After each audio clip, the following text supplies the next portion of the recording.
and made me very happy to be from Detroit because Detroit support me so well. I couldn't do no but win because I love the feeling, I love the feeling, I love the emotion that Detroit put into everything for me. They showed me what it was like to be a champion in Detroit. And once I learned what it was like to be a champion in Detroit, it's just a wonderful thing, a great feeling.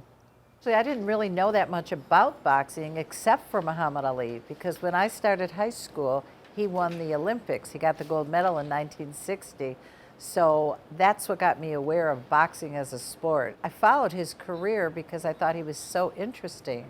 And then when I got involved myself in boxing, working with Tommy Hearns and the Kronk Gym in 1978, I was impressed at how much I thought Thomas Hearns reminded me of Muhammad Ali. His slick moves, his dominance in the ring, his personality. Although he wasn't making up poems and rhymes, I could see a similarity in their greatness. You just see greatness in certain people. And so, as it turned out, unbeknownst to me, we would all be coming together in the early 80s because Muhammad Ali owned a company called MAPS, which was Muhammad Ali Professional Sports. And they ended up promoting some of Tommy Hearns' fights, his title fights. And so I finally got to meet this amazing man. I was writing for a daily paper as a journalist, and I did an interview with Thomas Hearns very early on in his career. And as I did with Muhammad Ali, I fell in love with this fighter who was so gracious and so humble, but so great in the ring. And I admired that so much. And then when I had the opportunity to work with him and learn the sport from a different angle, not just as a fan, but actually spending time in a gym and watching what it takes to become a professional fighter. You don't play boxing. It is a sport, but it's a hard sport, one-on-one, and you have to put so much into it.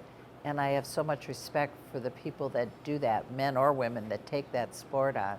I was watching TV one day, and Muhammad Ali came on TV, and he started boxing, and he went out there and was just saying all kinds of stuff and beating his man, beating his opponent up.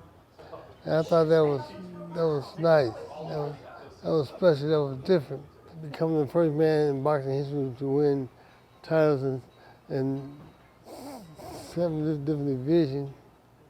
That's a big achievement myself, and then win all the titles that I won. Winning titles is not an easy thing to do. The state of Michigan, that's our bragging rights. Other than, baseball and everything, we won more championships than all sports in boxing. And then everybody else, you only know Tommy Hearns, that's all. There's more champions than Tommy Hearns. And I era in the 80s with Kronk, with Tommy Hearns, Hilmer Kentry,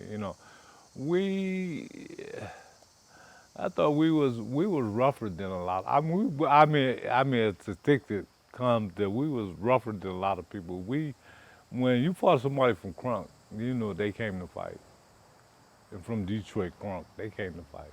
My great uncle boxed, my uncle boxed, my brother boxed. So by the age of 4, I was introduced to boxing just early at that age. That's an early age, right? So I know boxing. I remember 4. My brother doing 100 push-ups, me working out with my brother, 5, 6, 7.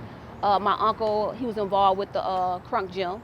Around that era was Thomas Hearns, Milton McCrory, Stephen Corey, part of the whole Kronk at Scott team. It was just like normal, but stepping outside of Detroit, it's a big thing. It's a huge thing. I think here in the Detroit area, we've produced more world champions than any other state. All you have to do wherever you're traveling in the world, doesn't matter whether you're in boxing or you're on vacation or whatever, and you sit down to have a sandwich or a drink and someone sits next to you and strikes up a conversation and they say, where are you from? I'm from Detroit.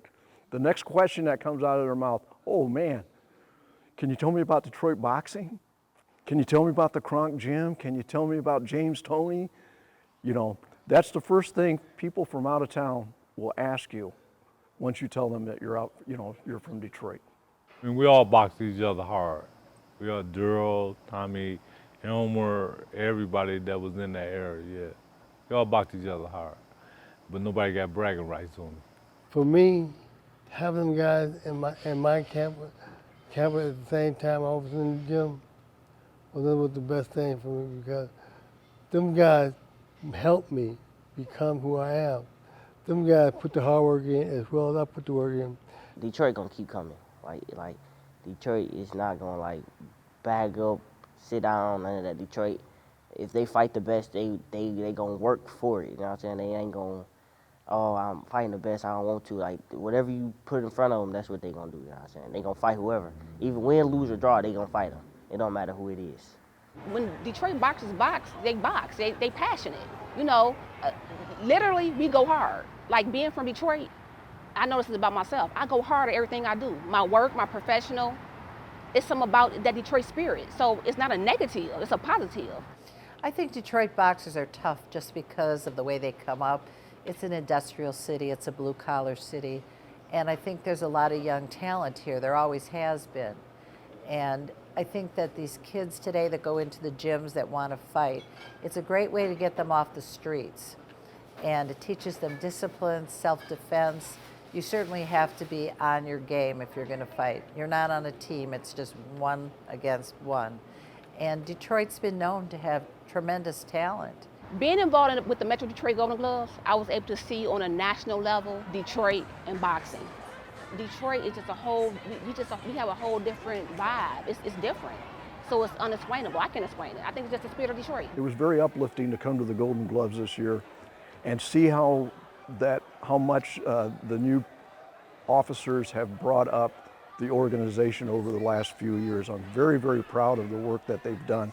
And I see in the future, if this is going to happen, that we're going to go back to the old days where we used to have 2 or 3 rings with 2 or 3 bouts going on at the same time. One of the things back here, you go back to the 70s and the 80s where Detroit boxing was dominant in the world. And the reason for that was we had a great amateur program. And from the amateurs, they were going into the pros. And I see a rejuvenation of that happening. I see a great amateur program that's going on right now, and it's just a matter of time before they go into the pros. And I think in the next 5 years, Detroit boxing will be dominant on the world boxing scene again.